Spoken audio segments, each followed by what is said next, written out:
A judge sentences a young Twin Cities man to 10 years in prison for driving drunk into a city bus, killing one man and injuring another. The victim's family and the survivor of the crash gave him something else: forgiveness. 26-year-old Tyler Bjelland was sentenced yesterday. Last summer in St. Paul, he ran a stop sign at high speeds, plowing through a Metro Transit bus.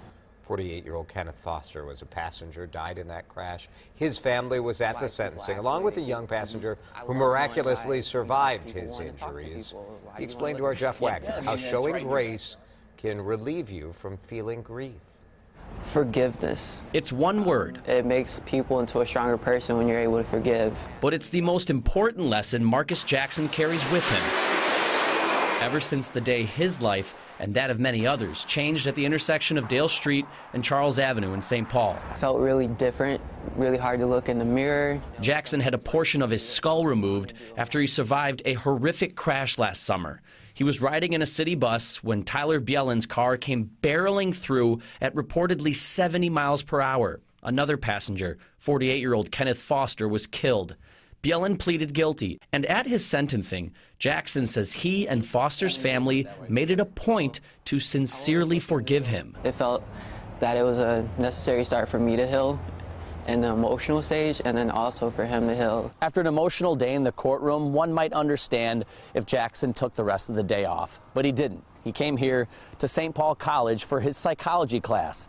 It's what he wants to major in and make a career out of helping others who've also gone through trauma. I just want to have an impact on people, and I love to talk and communicate and deal with people's problems, or just be a resource for them to talk to. 10 years from now, that person could very well be someone like Bjelland. And I pray that he helps other people when he gets out. Jeff Wagner, WCCO 4 News. Although Jackson has emotionally and physically healed, he says it's the endless medical bills that have been the most difficult to overcome.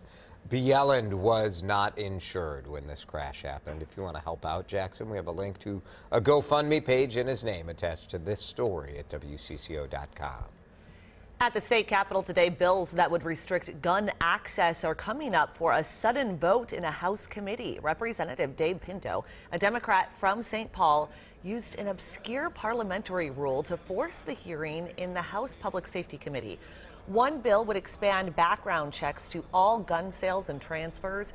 Another would give family members a legal way to temporarily restrict a loved one's firearm access. Both measures face an uphill battle in the Republican-controlled legislature, but efforts to address gun violence and firearm access are gaining steam nationwide. After the latest school shooting in Florida, students returned to class for the first time yesterday at the Parkland, Florida High School. It came 2 weeks after 17 students and teachers were killed by a former student.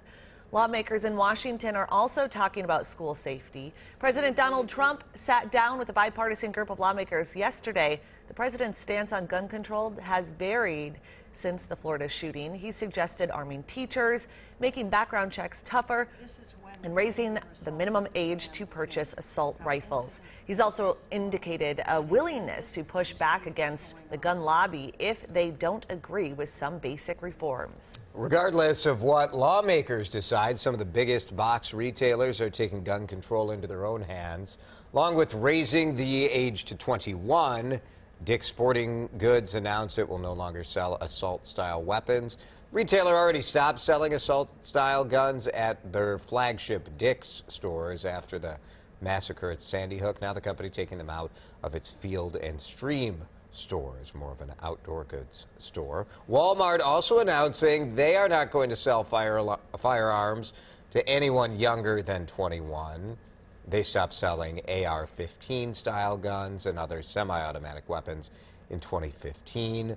Walmart also does not sell bump stocks. That's the accessory that some attach to a semi-automatic gun that makes it easier to fire rounds faster. Walmart also does not sell large capacity magazines. Minnesota's budget back in the black. Finance officials say the surplus is $329 million after previously predicting a deficit. Here is what's changed. The previous forecast was made with the fear that Minnesota would have to pay to fund the Children's Health Insurance Program, or CHIP, but the federal government decided to keep paying the bill.